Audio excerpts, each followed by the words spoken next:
ఎలా తెలుస్తుందో ఏమో కానీ మొత్తానికి అంత మొత్తం అక్కడ ఉందని తెలిసింది.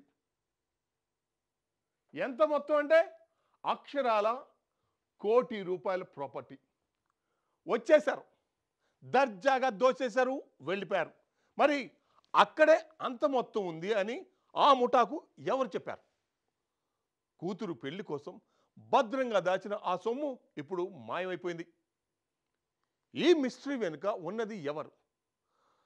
రంగంలోకి పోలీసులు దిగారు. తెలిసిన వారి పనేనా లేక వేరే కారణాలు ఏమైనా ఉన్నాయా?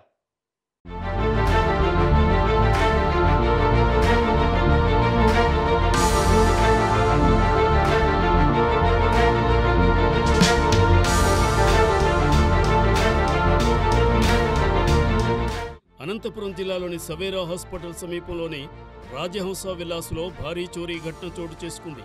రియల్ ఎస్టేట్ వ్యాపారి శివారెడ్డి ఇంట్లో కోట్ల రూపాయల విలువైన బంగారు ఆభరణాలు, నగదు దోచుకెళ్లారు.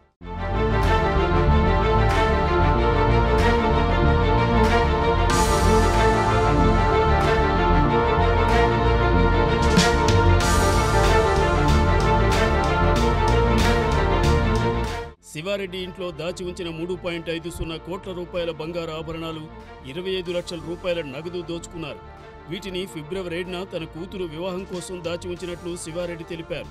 దుండగుల కదలికలు సీసీ కెమెరాల్లో రికార్డయ్యాయి. మొత్తం 3 ఇళ్లల్లో దొంగతనాలు జరిగాయని సమాచారం. పొరుగునే ఉన్న ప్రభుత్వ ఉన్నతాధికారులు, మిస్టర్ ఛాయ్ నిర్వాహకుడి ఇళ్లలోనూ దోపిడీ జరిగింది. ఓ ఇంట్లో దొరకపోవడంతో దుండగులు వెనక్కి వెళ్లిపోయారు. ఘటనపై పోలీసులు క్రూజ్ టీంతో విచారణ చేపట్టారు.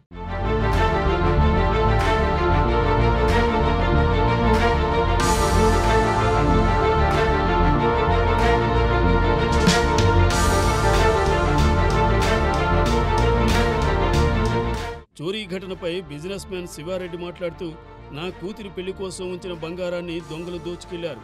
మా ఇంటితో పాటు పక్కింట్లో కూడా దొంగతనం జరిగిందని సెక్యూరిటీ ద్వారా సమాచారం అందింది. కూతురి వివాహం కోసం పెళ్లి పత్రికలతో ఆహ్వానం ఇచ్చేందుకు బంధువులింటికి వెళ్ళినప్పుడు ఈ దొంగతనం జరిగింది. పోలీసులు ఆధారాలు సేకరిస్తున్నారని ఆయన ఆవేదన వ్యక్తం చేశారు.